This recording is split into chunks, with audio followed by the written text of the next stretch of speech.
The mission required the ship to be moved 6,000 miles around Western Africa to the Eastern Mediterranean in anticipation of a war that had not started, and through an uncalculated error, too much provocation by Israel towards Egypt would start the war 10 days earlier than had been planned for months, and be almost over by the time the Liberty reached its destination. The speed at which it proceeded, first to row to Spain to take on supplies and 4 additional crew members, 18 knots for 8 straight days, a highly unusual event, put the crew on high alert, leading to tensions between the crew members. The second part of their journey, 2,300 miles across the Mediterranean against headwinds of 30 to 40 knots, was also completed at full speed.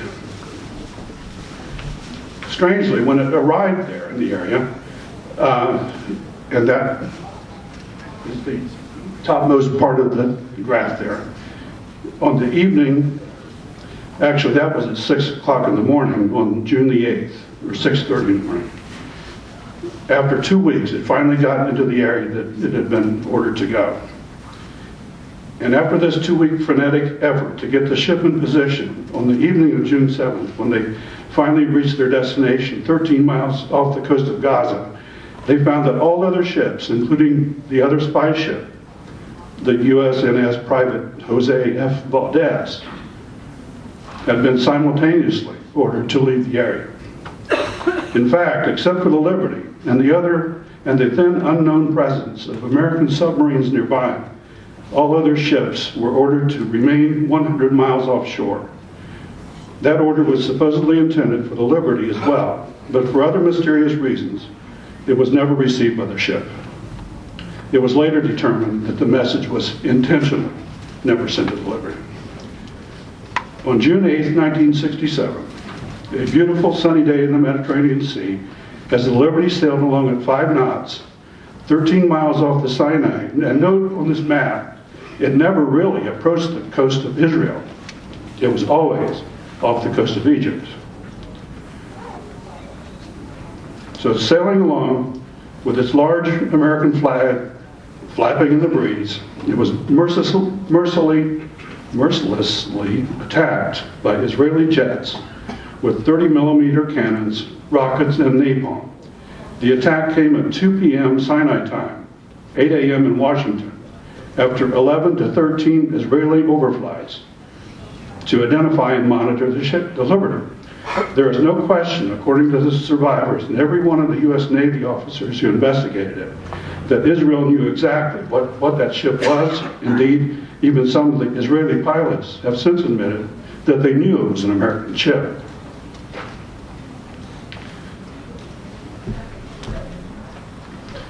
The first attack came as a complete surprise to the crewmen, some of whom were sunbathing on the top deck, and was targeted to taking out gun mounts, the ship's antenna, and the bridge with heat-seeking missiles just before the attack.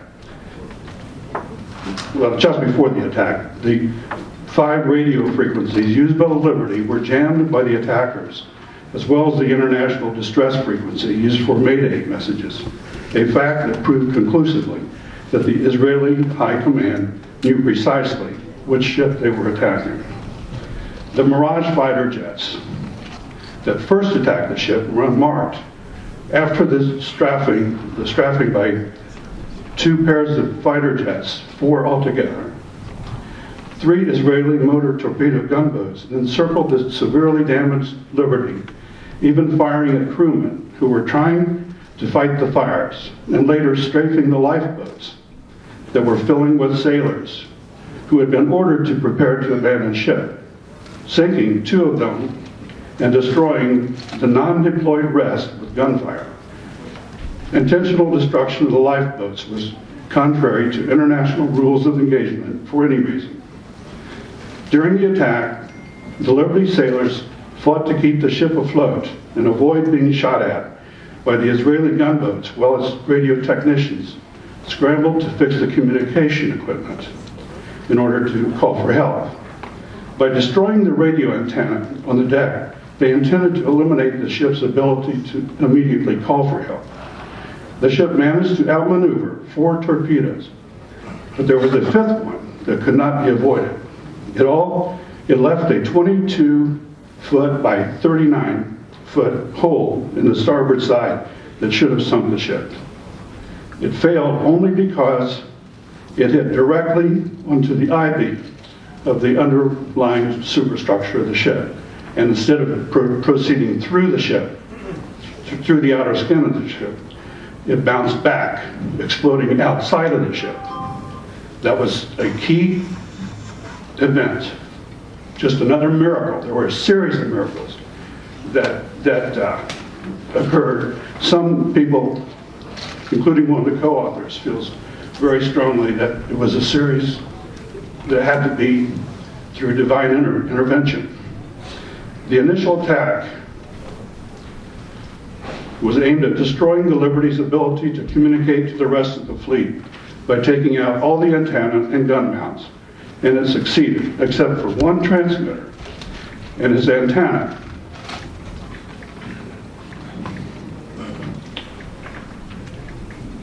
Well, those had been shut down for maintenance. Therefore, it did not produce the heat sought by the missiles. During the first 10 to 20 minutes of the attack, sailor Terry Halbedier from San Angelo, Texas, dodged bullets and missiles and risked his life to string another cable to the undamaged antenna for that one transmitter they had left. His Silver Star citation, which he received 40 years after the event, reads, "Had it not been for Terry's bravery in the heat of the attack on the USS Liberty, most likely none of the survivors would still be here." The next two slides are probably the most important of the set, referencing two quotes from Admiral Lawrence Geiss, commander of the aircraft carrier USS America.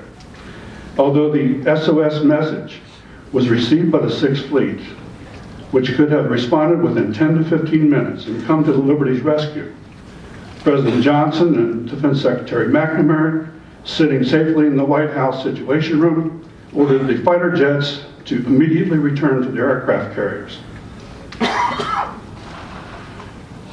As you see in the slide, McNamara said President Johnson is not going to go to war or embarrass an American ally over a few sailors.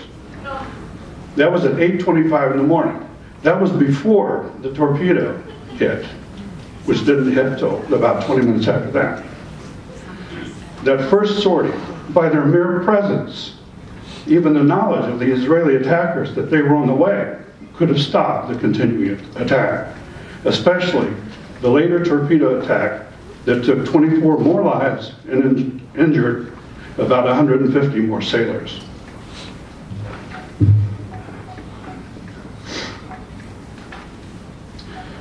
So McNamara, alone, sitting with LBJ in the Situation Room, did it the first time on his own, at the order of LBJ, as the air attack was still going on at 8:25.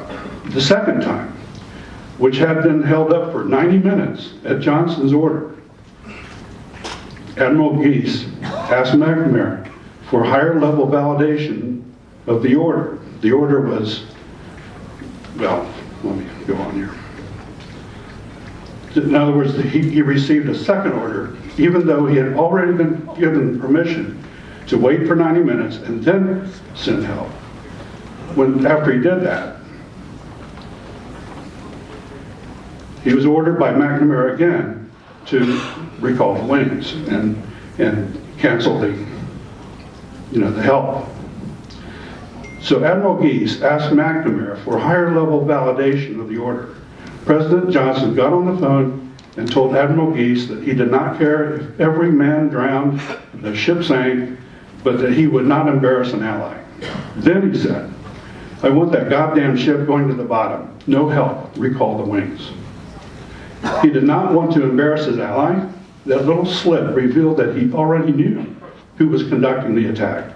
Even the men on board did not know that, until a few of them saw the Star of David flag on the motor torpedo boats, but not the Mirage fighter jets, nor the Mystere fighter jets that followed that, which went out and dropped napalm after being shot up. And the torpedo and all that, they dropped napalm on it to set the ship afire.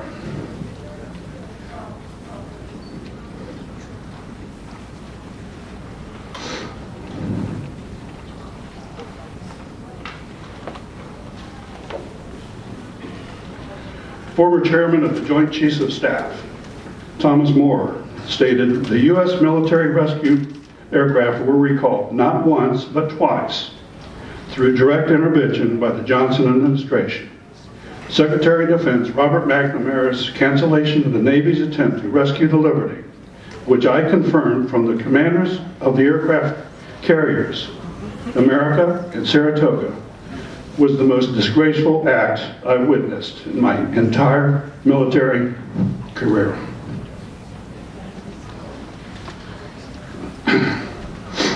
One of the survivors, who I'm not going to name,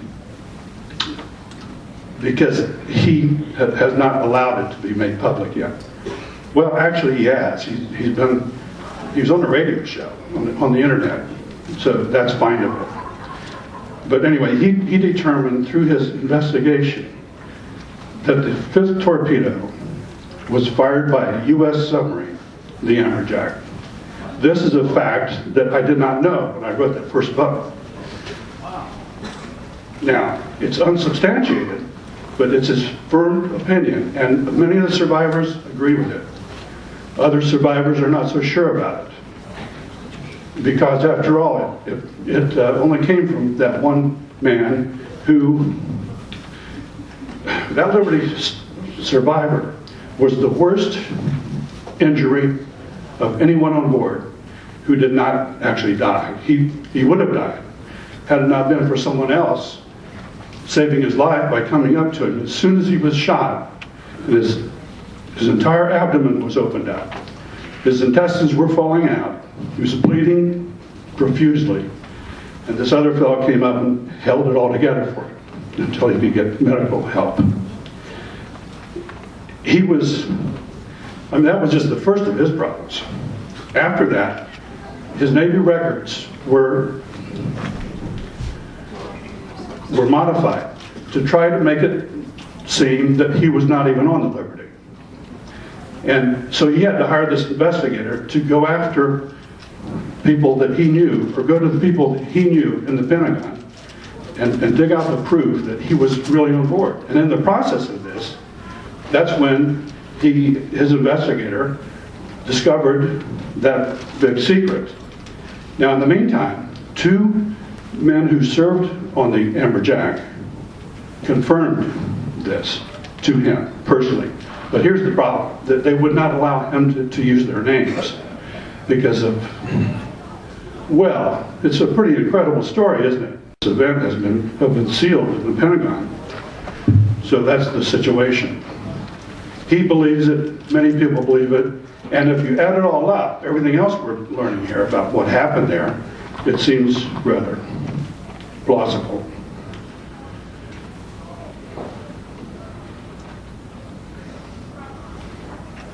Getting ahead of myself. Okay, so within hours, the cover-up begins.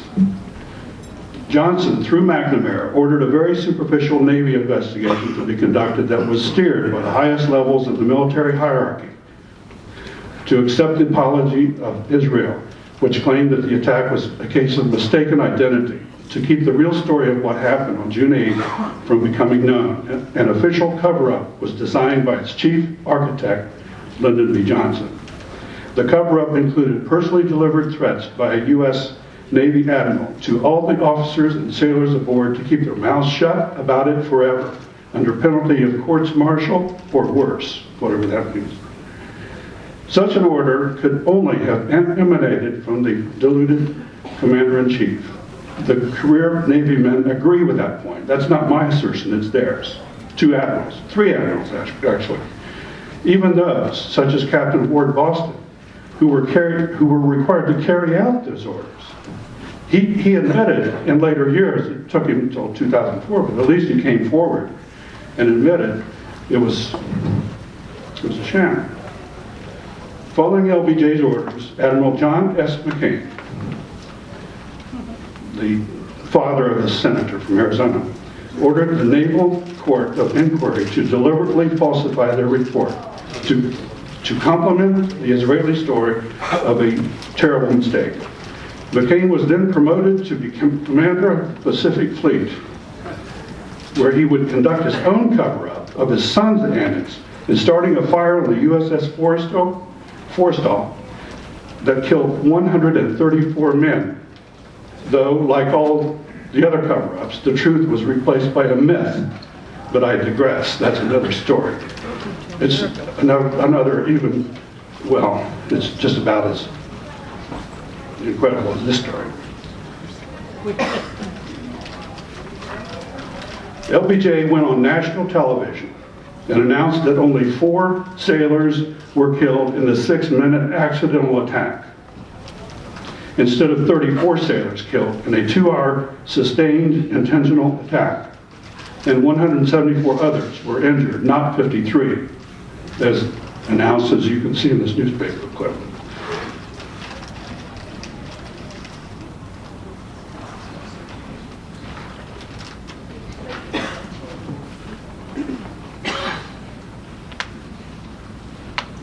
No laughter. Shortly before he died, Captain Magano, the captain of the USS Liberty, told Lieutenant George Golden, one of the senior officers on board the ship, "It was the President and McNamara. When they sent us up from over in Africa, we were there to have this happen."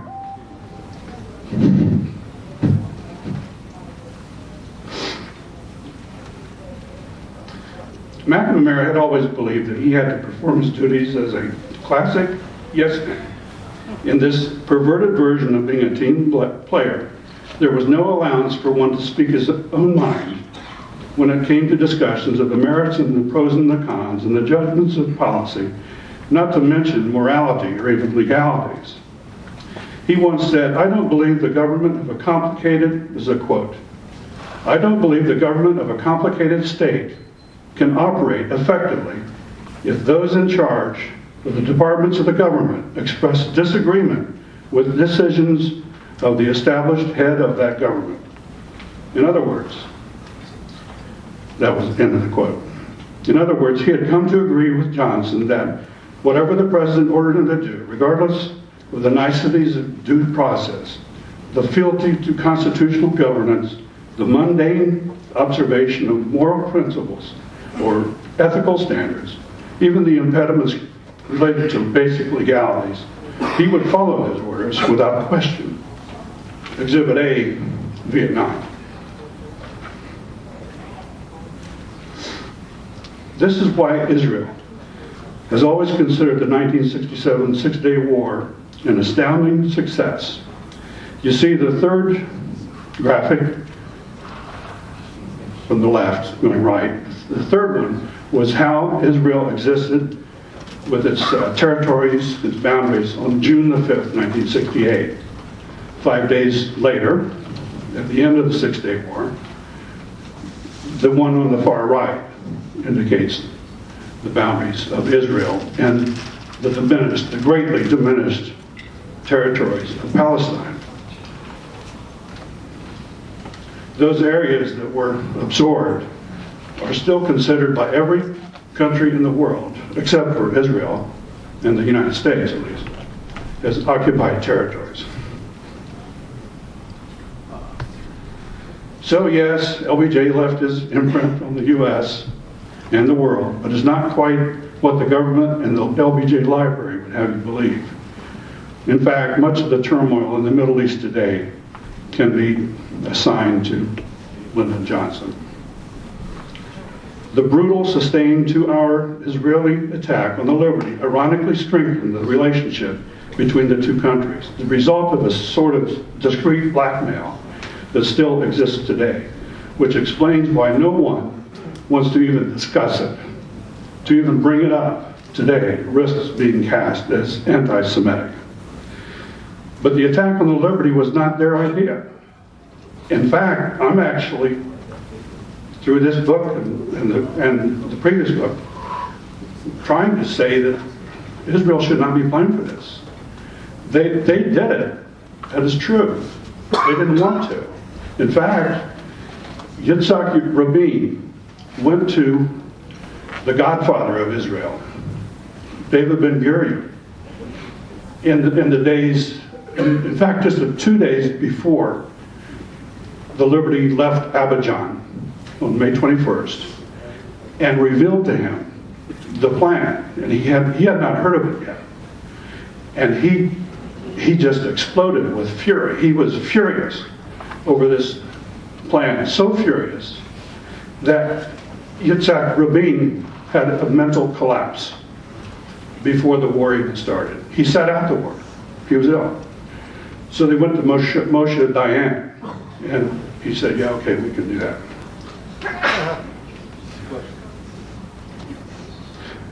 The problem with the plan was that it went off track. When the war started too early, it started 10 days earlier than the schedule. This is a schedule that had been worked out months ago. Actually, this plan started about 3 years before. Okay, if you can accept that, it's all explained in the new book. I touched on it in the first book, but the new book adds much more facts to that. So it started 10 days too early. When the ship finally arrived there, into its position on June the 8th, the war was practically over. There was no point to it anymore. It was supposed to be there on the first day of the war, but they blew that. Anybody else with half a brain or a sense of morality at all, even though he had started this whole thing, the process, would have at least canceled it at that point.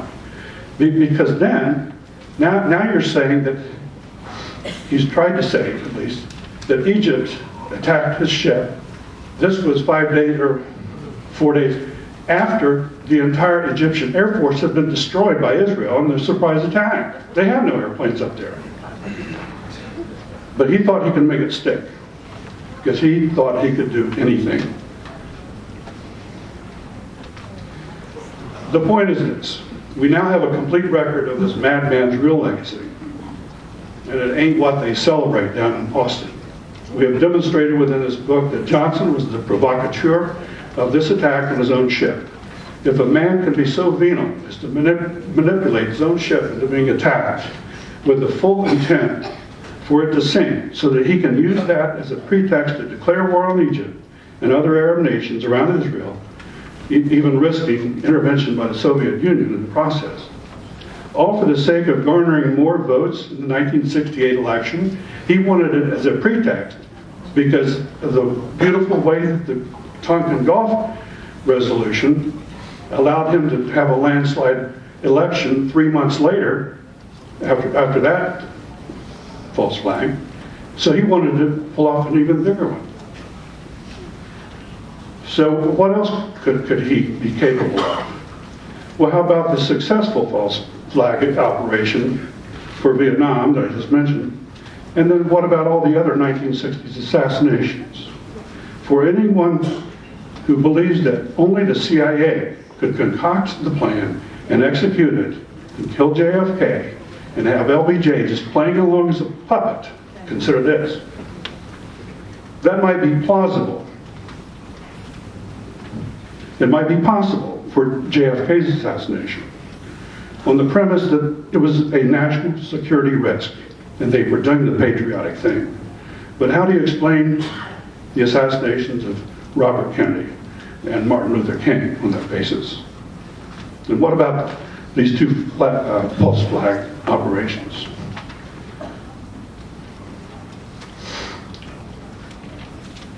Okay, I'm running out of time, so I'm just going to finish with this.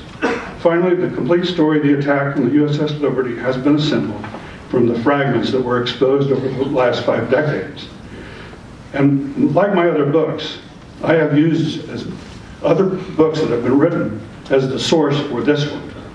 That's true. I do a certain amount of cherry picking, but I also am always looking for at the books that have tried to portray it in the official government story. And in that sense, I have to basically destroy their credibility in order to make this thesis make sense. And so that's what has been done here as well. Okay, I'm going to skip the rest of that so that I can take some questions. I only have a few minutes left, I believe. Any questions? Bill Baltimore here in Boston, Texas. Please do right.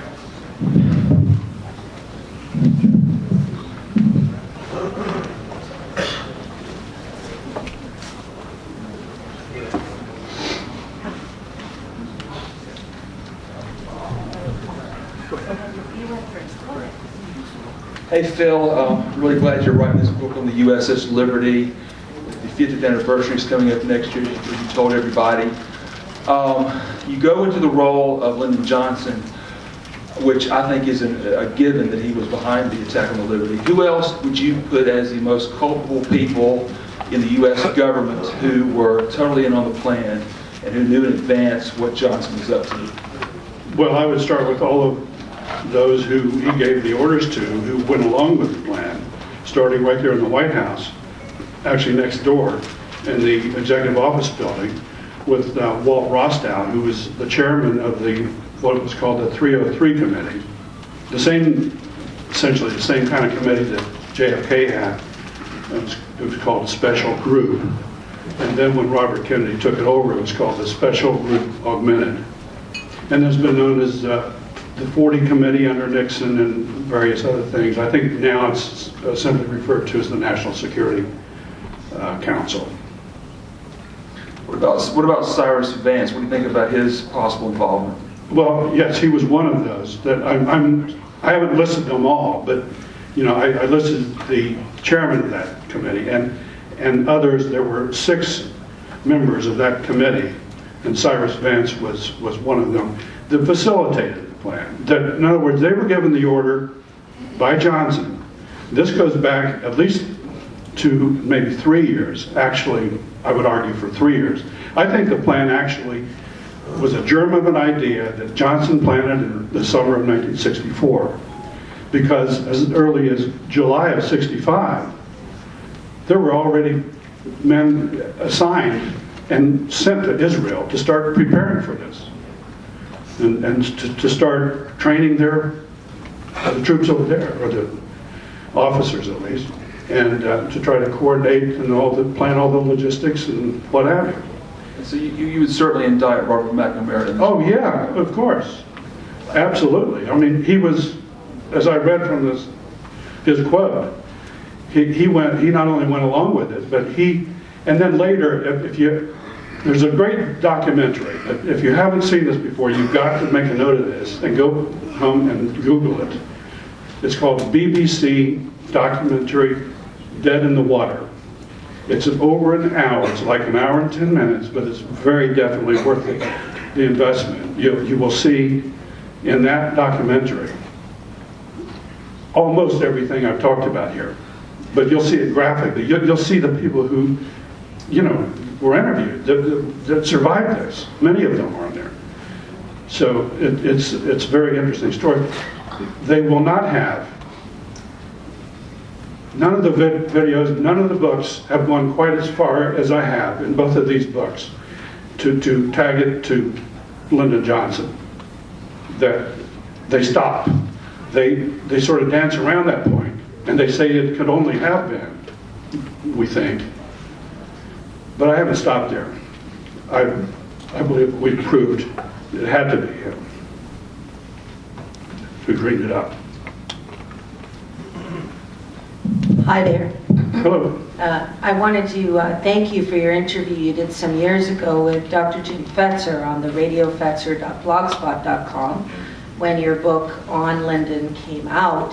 It was a very eye-opening experience, and to you and to, everybody, but especially the presenters. When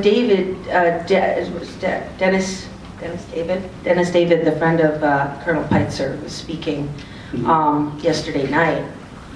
He kind of was a bit uncomfortable with being called a hero, but he was okay with being called a patriot. But the act of heroism is doing what you feel and see and you know is right. So I really wanted to thank you and Dr. Fetzer and everybody for their heroism, for doing this work, and in your case, of course, because you're in front of me, for your amazing work in expanding these larger areas focused on one man, but all kinds of world stuff that contributed to the Kennedy assassination and continues. In a way, I would say thank you for being a hero and also for your interview content. That is what heroism is. So you can call yourself whatever, but thank you very much for your books. To me, a hero is one that actually puts their lives at risk. I don't feel like I've done that. Sure. Hi, I want to thank you for this. This was an amazing talk. There's a couple of things. One is there's a movie script, or actually maybe two of them, but I know of one that's been written, and they need money to make this. I'm glad you made that point. And is that going to take in your book? Well, I've pledged to the survivors who contributed this to put 50% of all revenue that this might generate into that fund, with no limitation on time. Okay, so the comment I want to make is there's an old quote from Napoleon, he who controls Palestine controls the world. And that's because that area is the land bridge between Africa and Eurasia. Right. And the other false flag incidents I want to bring up are the affair in Egypt, which is what this election was about. And it appears that Trump has put a monkey wrench into those plans. Well, I hope you're right about that, at least. But I mean, that I've always looked at it as Israel wanting us to go to war for them. You're saying that the U.S. wants us to go to war to get that area, using things via Israel, such as, all the Israeli intelligence agents in Manhattan, the dancing Israelis, the art students, and what have you.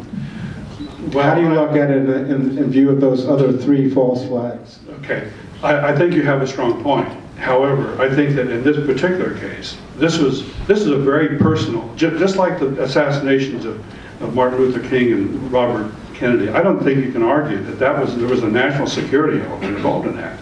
They were very personal. LBJ always wanted to have Bobby Kennedy killed. In fact, he even told that consistently to his friends. And one of his friends, Ed Clark, even told it to Robert Caro. And Robert Caro put it in his last book. He said, basically, when the subject of Robert Kennedy came up, Johnson would always invariably take his thumb and go like this. He said, I'll cut his throat if it's the last thing I do. Now, after he wrote that, Caro then segued into some other stuff that had nothing to do with, in other words, he just left it at that. Well, I think you have to draw some conclusions. You have to draw some, points from those kinds of comments, but he doesn't want to go there. And of course, he didn't want to even go near the JFK assassination. So I think it was a very personal thing with Lyndon Johnson, that whole business. It had to do with his reelection, period. But he was trying to help Israel in a way. But even though David Ben-Gurion wanted nothing to do with it. But it's too late.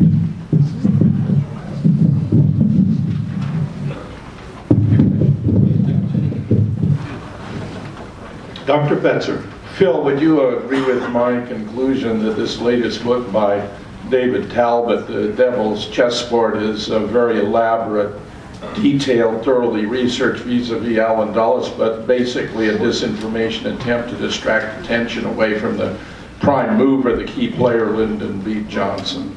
Yes, I agree with that. And as a matter of fact, I wrote a review of that book. and initially gave it a 4.5 rating, which rounded back up to 5. But then, that was after the first quick read. Then I went back and reread it slowly and ploddingly. And I saw some other things that didn't make sense to me. So after that, I dropped it to a 4. And I explained it all in that review. If anybody's interested, it's on Amazon. Would you give us a thumbnail of McNamara's involvement in relation to the assassination of the president he purportedly served, meaning JFK, and of the Bundy's role here too? It seems as though JFK was surrounded by persons who were ready to betray him as Brutus did Julius Caesar. I think a strong case could be made that for both Rostow, McNamara, and some others, possibly even Bundy. I think that, however, to see other things that he in particular said, oh, I don't know. I think that's a little more iffy, but it's my personal opinion, and of course it's my personal opinion on the others as well. I'm not so sure that McNamara had an involvement myself. You know, just the way he was so glibly, you know, I mean, he took the position many times. And one was with the interview by Noel Twyman, where you know, he said, yes, you can make an argument that Johnson did this and this and this, and it was all illegal, but it's a big jump from that to the assassination of the president. So I'm not completely convinced that he was, but I don't think there's a doubt in my mind about Walt Rostow. What are the details of that belief? Well, Rostow and McBundy and others, but they were really led by Rostow. That you know, it was all that business of the falling dominoes and that they were ripe for taking on Vietnam, and they were pushing it as almost as strongly as Johnson himself. Although I think they were all being led around. In fact, the Pentagon, the CIA, they were all being led throughout 62 and 63 into that. I think they would have been a little more. Okay, I think they would have been a little less likely to have been involved with any other man in that position if they would have had a vice president other than Lyndon Johnson. Anyway, that's it.